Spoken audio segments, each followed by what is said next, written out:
Good morning. Actually, it's almost noon, so I guess it's afternoon. Hey, my name is Angela Brooks, and today I want to talk to you about why 97% of network marketers are broke. I'm also multitasking. I am recording a podcast at the same time, so I have my notes over here to my left, so if I'm not looking at you, then it's so I stay focused on my notes as well. But I get lots and lots of messages from people who want to build a business, but they are not doing it efficiently, or they have not had results yet. So let me start my recording. And you know, there's people that you've heard out there like Ray Higdon, Diane Hockman, Cedric Harris, Rob Four, Kate and Andrew McShay, who's had big results in the network marketing industry, and everybody's going, oh, but it's just them. They have a big following. They're lucky. But those lucky people did not start out in that, they didn't start out in that bracket. They have created value over time that has got them to those positions. And it's the same thing that you can do as well. And if you're struggling to build a dream business that you were promised when you first got started in network marketing, and you know, you ordered the box, the case, the whatever, and you popped that box open, and then you realized, now what? What do I do? And so when I got started, I became a blogger because I didn't have the resources yet, and I knew that I could do a blog, kind of, sort of. It was a learning curve for me. It's still a learning curve. I'm always learning to do something new with the blog. It's not a one and done type thing.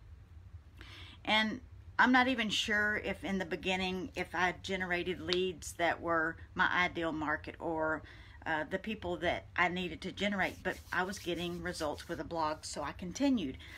A blog to blog for profits is something for long term. It is not quick money. I think, I don't know, about 600, 700, 800 blog posts are on my blog now. Not counting the many pages that are hidden that you don't see, but there is so much to a blog that you can build on, and it's something that you build over time. So if you're struggling to build that dream business, then you've got to stop and look at some of the things that you're doing in your business, what's working, what's not working. And like I said, I don't know if in the beginning, if I was generating the kind of leads that I needed, that were my ideal, you know, that ideal branding market. So I couldn't tell if it was working for me, but over time, it has been my best resource because I can refer people back to that. That has my About Me section. It's got my podcast. It's got, if you wanted to schedule a call with me for a training, if it was anything that I'm doing in my business, I put on my blog.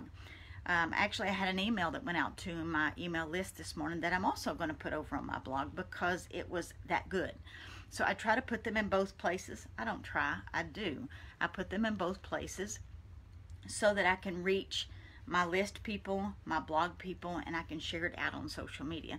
So your blog is a multi-marketing piece that can be used over and over, and it's something you don't have to repeat what you're saying because it's already there. So a lot of people in network marketing, the things that they say is, hey Brenda, is my area is saturated. There's people selling my products everywhere, and they think it's just not possible for them to rank up in their business, and your area is not saturated, and it is possible for you to rank up in your business. And even if you've never made money in network marketing, it's a fact that you can.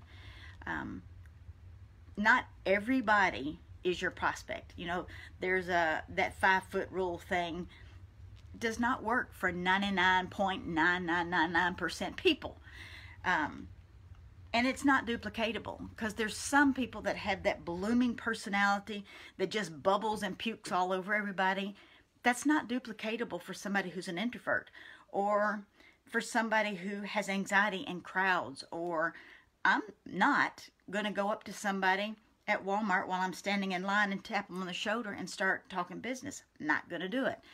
But if you had somebody that was already having that conversation and the products were something that I could inject in conversation, absolutely. But just going out and shaking hands with people with a pulse and a warm handshake, not going to do it. And 99% of the people that you know will not do that.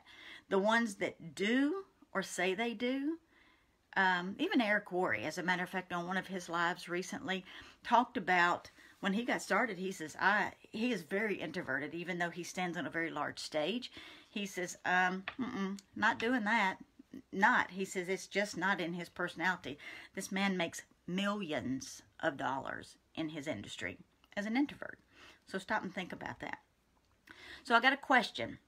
You can post a comment if you'd like. Hashtag replay.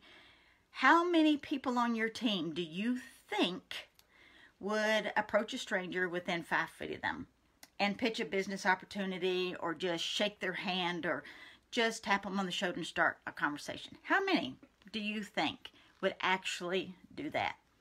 I've got maybe a handful that I know that is that bold, or that is that outgoing. You know, there's outgoing people, and then I find myself pretty outgoing, but I'm just not going to tap everybody on the shoulder, because number one, if I'm at Walmart or I'm in a grocery store line, that's just not the place for me.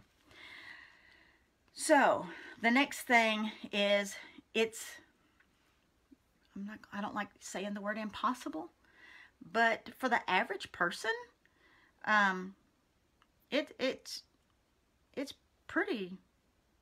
it's just not going to happen. I mean, the average person, there's more introverts out there than you realize. There's a lot of extroverts, but I just don't think that it's possible for you even to expect that people will do that and that it's duplicatable. Sorry. In controversy to what you've been told, every Tom, Dick, and Harry is not who you're looking for. There is a market for people that, you know, they say if they have a pulse, if you can see your breath on a mirror, that's the person that you want to talk to. No, it's not. Not everybody is somebody that you want in your business. And you know, when you find that right person, that person that hears your message, that wants to hear your message, all those scripts that you're packing around in your backpack, or that you're trying to memorize, and all those fake conversations that you're trying to build, all of that is going to shift and change when you're talking to the right person. Trust me, when you're talking to the right people, you don't need a script, simply because the conversation will flow, and it is so much more fun. Oh my God, it's so much more fun. You know it's right, Brenda. But just stop and just think about some of the things that you've been taught in marketing. The number one key, if you're writing down notes, if you take notes, the number one key to network marketing, number one, is provide value. Solve the problem that they already have. People don't give a flying cracker what you have. They don't care what the ingredients are. They don't give a shit how much it cost. They don't care what the name of the company is. They want to know what you have is going to fix their problem, because who does people think about the most? Themselves. Yes, they're concerned about you for about 32 seconds, and that's probably giving them 2 seconds too long. They want to know how you're going to fix their problem. That's not selfish. It's human nature. It's just truth. So I don't know if you're providing value for your people or not. The ones that is hearing your voice, seeing your message. Value is your key. Absolutely is your key. If this resonates with you and you would like to watch a video that I have that will freaking blow your mind, drop me a message in the comments, or send me a message. Just send me a message and, you know, just tell me what it is you're looking for. I got a video. I'll be glad to show it to you. If not, no worries.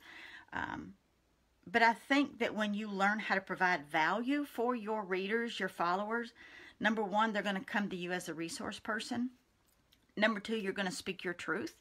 You're going to stop being spammy, fake, and just having trashy messages. There's nothing I hate worse than getting a message from somebody who doesn't know me, who's trying to start a conversation, and I know they're getting ready to puke on me. I've already got my shield up because I know it's coming. And nobody likes that stuff.